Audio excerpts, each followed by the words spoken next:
사랑하는 성도 여러분, 오늘도 하나님과 함께 경건의 시간을 가질 수 있어서 너무 감사하고 기쁩니다. 오늘 같이 주의 말씀을 보도록 하겠습니다. 창세기 7장 1절의 말씀입니다. 여호와께서 노아에게 이르시되 너와 내 온 집은 방주로 들어가라. 이 세대에서 내가 내 앞에 의로움을 내가 보았음이니라.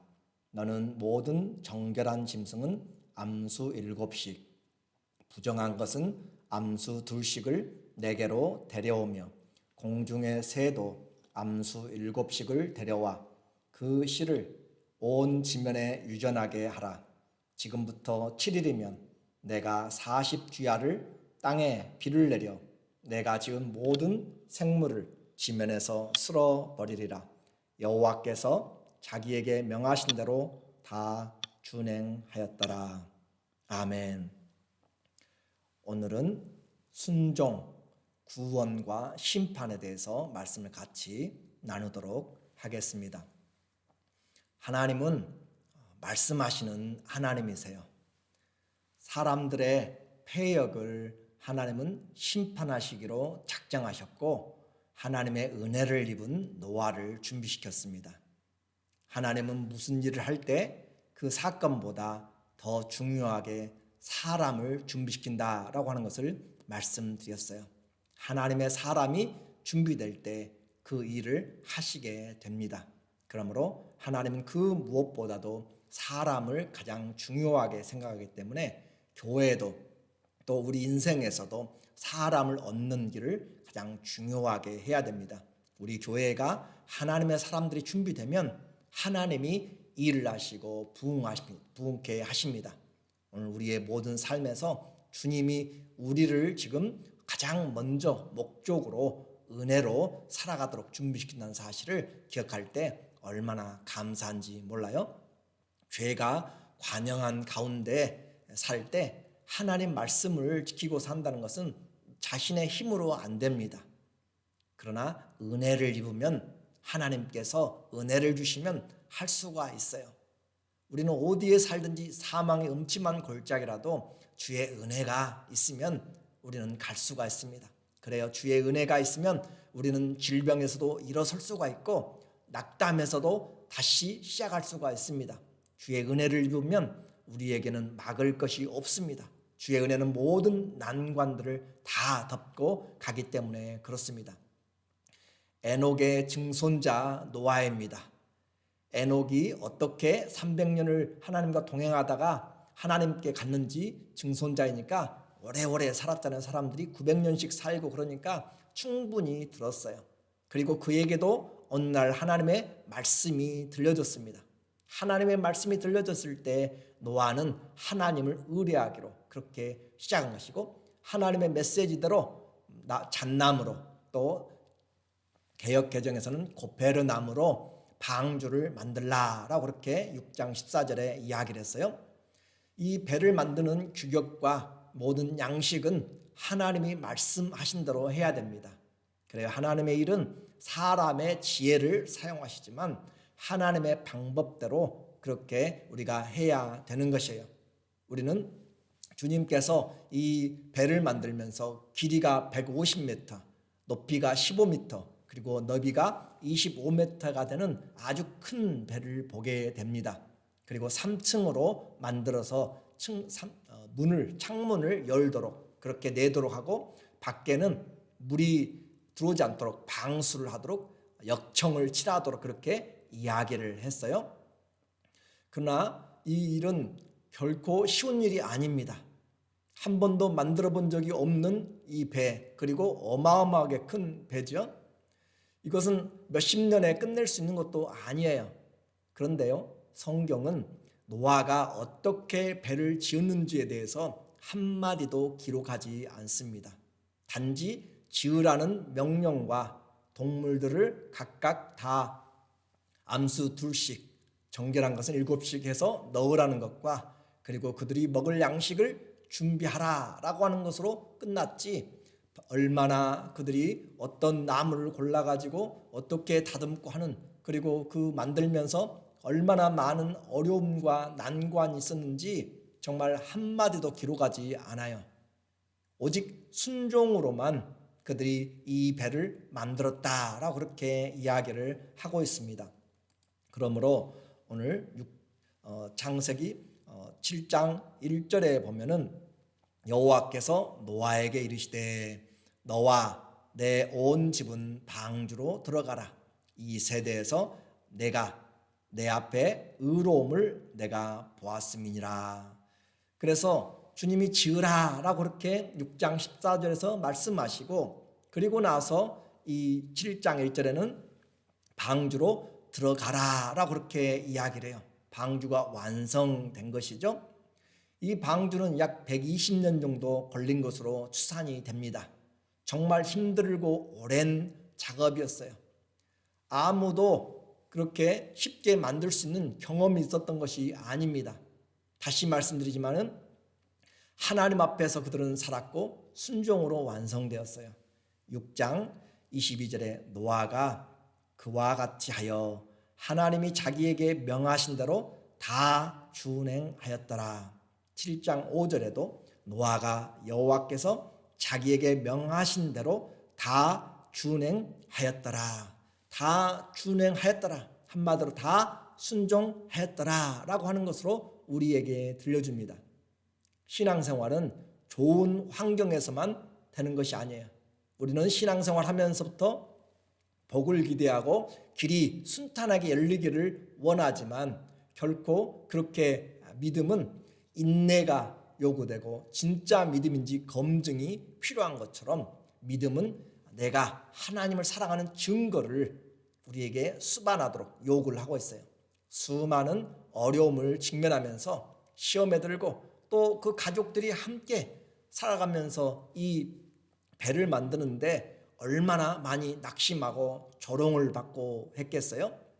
그래서 그들은 이해되지도 않고 경험해 본 적이 없고 하지만 하나님의 명령이기 때문에 순종하였고, 이것을 성경은 노아가 믿음으로 이 방주를 지었다라고 그렇게 표현해요. 히브리서 11장 7절에 믿음으로 노아는 아직 보이지 않는 일에 경고하심을 받아 경외함으로 방주를 준비하여 그 집을 구원하였으니 이로 말미암아 세상을 정죄하고 믿음을 따르는 의의 상속자가 되었느니라. 믿음으로. 그래요. 믿음은 다른 것이 아니라 하나님의 말씀을 그대로 순종하는 것이 믿음입니다.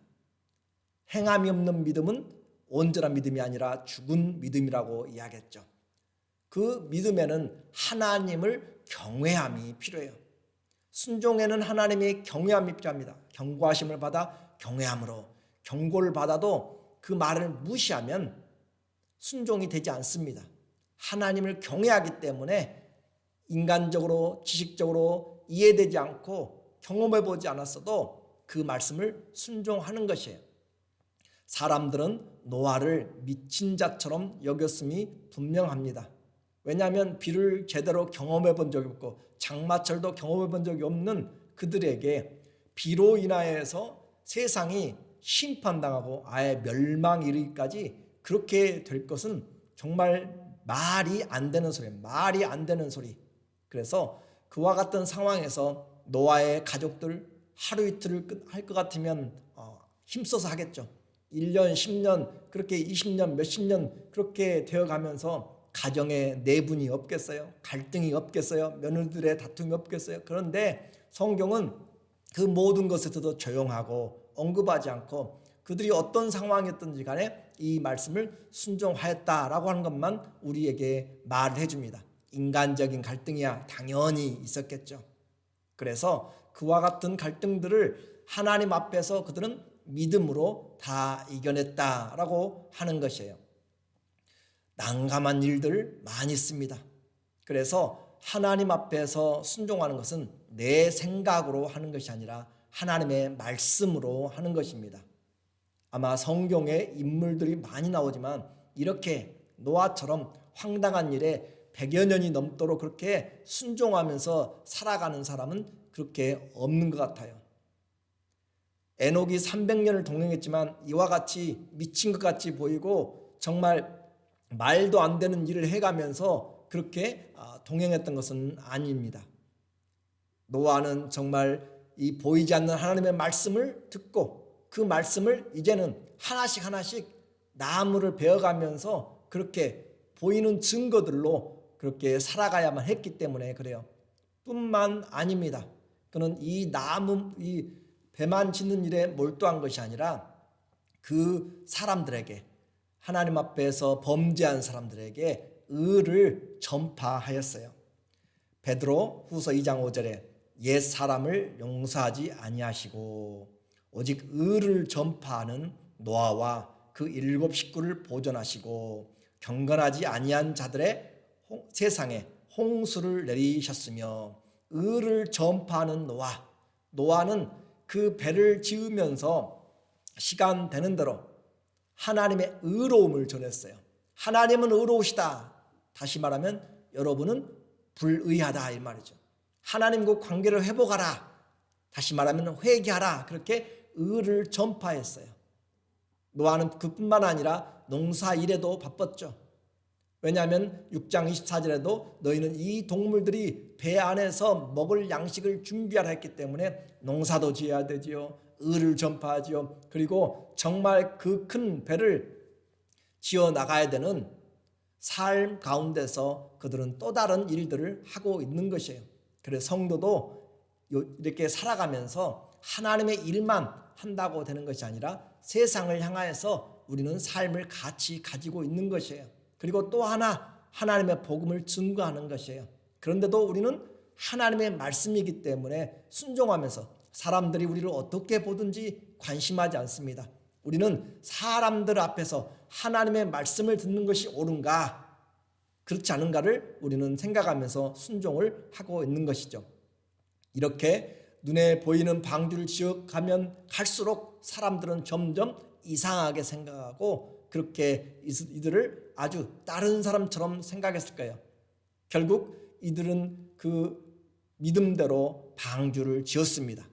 그리고 그것이 바로 노아가 증거하는 그 믿음대로 그들은 하나님 앞에 구원의 길을 열게 되었어요.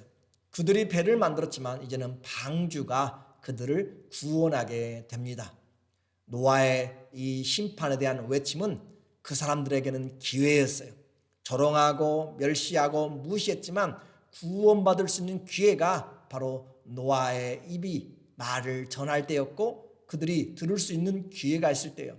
순종은 말로가 아닌 인내로 행동으로 되어집니다. 때가 되어서 방주를 완성하자 방주로 들어가라 그렇게 말씀을 하셨어요. 이제는 믿음을 내가 지켰더니 믿음이 나를 구원해 줍니다.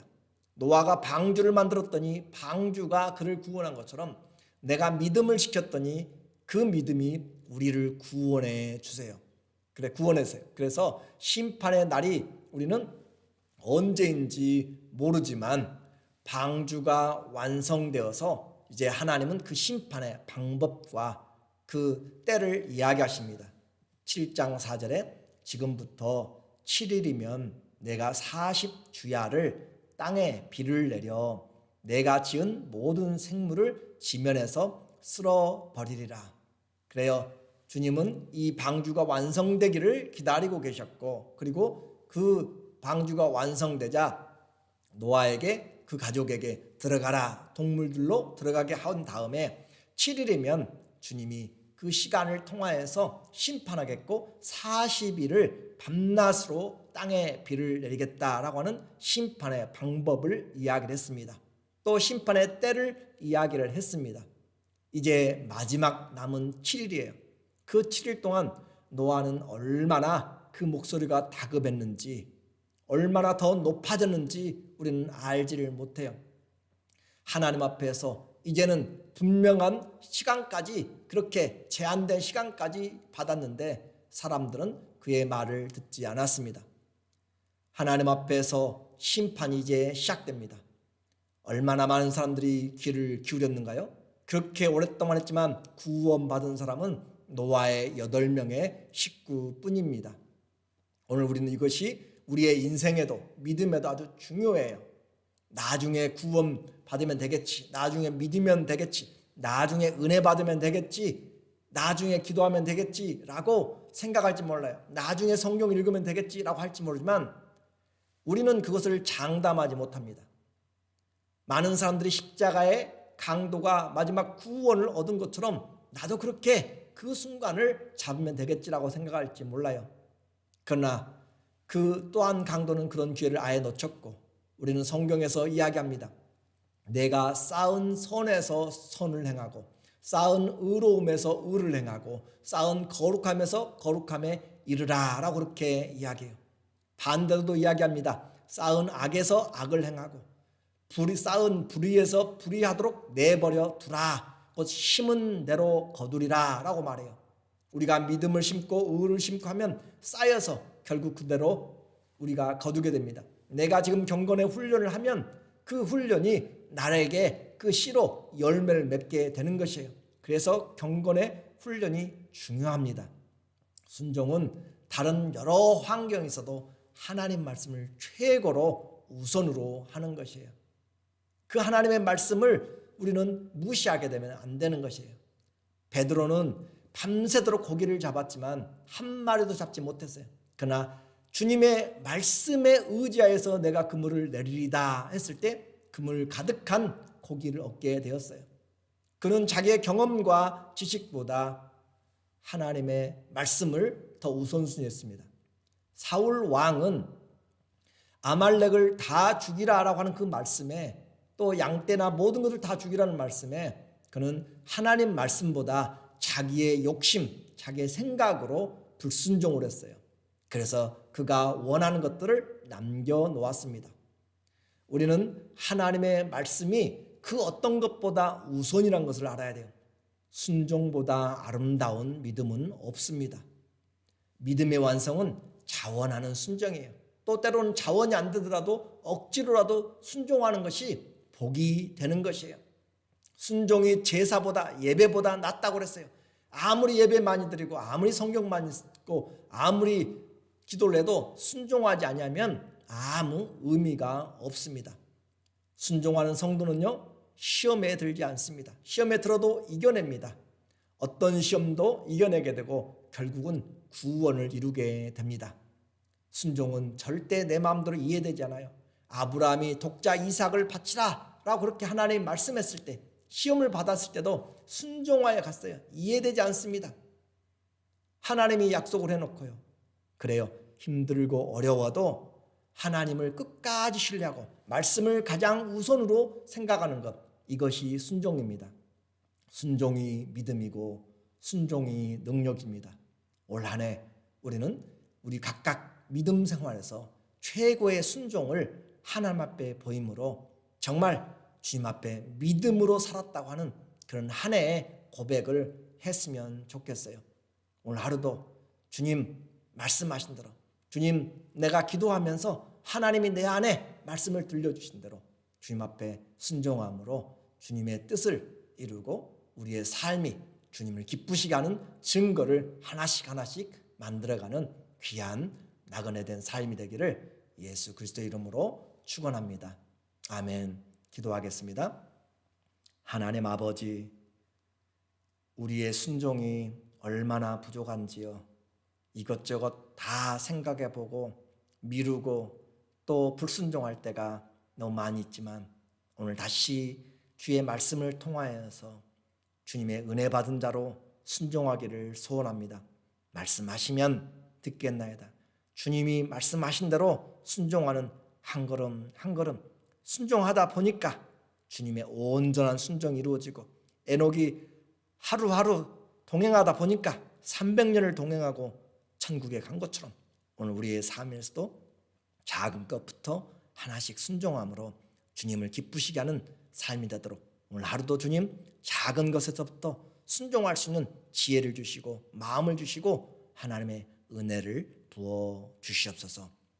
감사하며 예수님의 이름으로 기도드리옵나이다. 아멘. 오늘 하루도 하나님 앞에 우리 모두가 다 감사함으로 또 주님의 말씀을 우선시함으로써 내 인생에 정말 주님을 기쁘시게 하는 그런 한 시간 또 몇 분씩 우리가 주님 앞에 점점 가까이 가는 그런 순종의 삶을 살기를 주의 이름으로 축원하고 감사로 살아가기를 주의 이름으로 기도합니다. 사랑하고 축복합니다.